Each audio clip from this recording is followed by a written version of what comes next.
The sun was shining on the sea, shining with all his might. He did his very best to make the billows smooth and bright. And this was odd, because it was the middle of the night. The moon was shining sulkily, because she thought the sun had got no business to be there after the day was done. "It's very rude of him," she said, "to come and spoil the fun." The sea was wet as wet could be. The sands were dry as dry. You could not see a cloud, because no cloud was in the sky. No birds were flying overhead. There were no birds to fly. The Walrus and the Carpenter were walking close at hand. They wept like anything to see such quantities of sand. "If this were only cleared away," they said, "it would be grand. If 7 maids with 7 mops swept it for half a year, do you suppose," the Walrus said, "that they could get it clear?"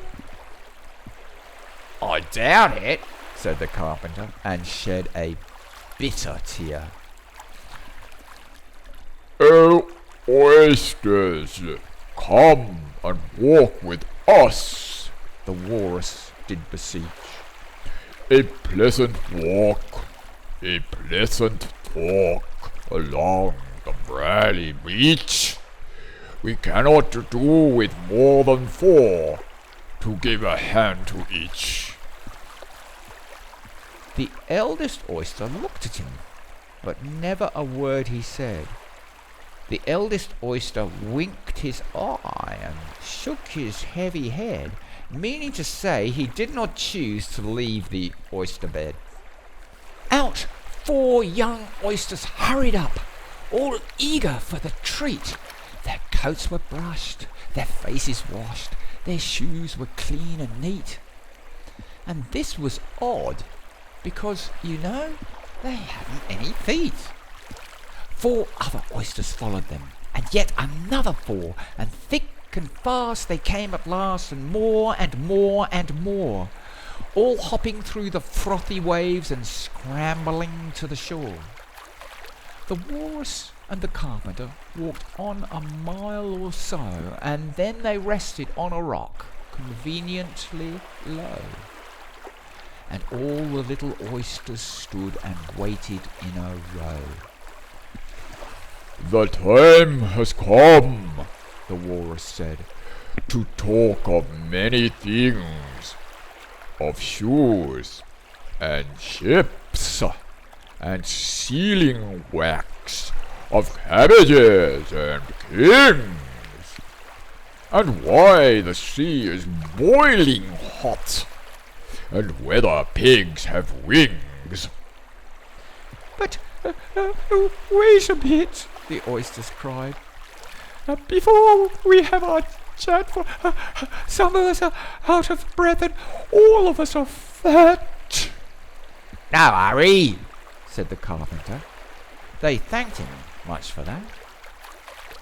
"A loaf of bread," the Walrus said, "is what we chiefly need. Pepper and vinegar besides are very good indeed.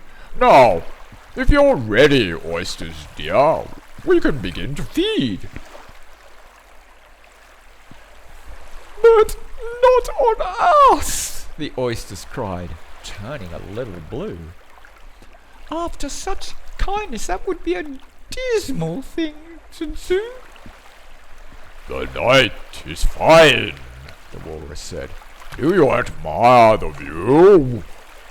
It was so kind of you to come, and you are very nice." The Carpenter said nothing, but, "Cut us another slice.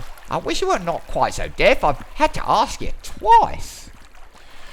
"It seems a shame," the Walrus said, "to play them such a trick, after we brought them out so far and made them trot so quick? The carpenter said nothing, but, "The butter's spread too thick." "I weep for you," the walrus said. "I deeply sympathize." With sobs and tears he sorted out those of the largest size, holding his pocket handkerchief before his streaming eyes. "Oh, oysters," said the carpenter. "You've had a pleasant run. Shall we be trotting home again?" But answer came there none, and this was scarcely odd, because they'd eaten every one.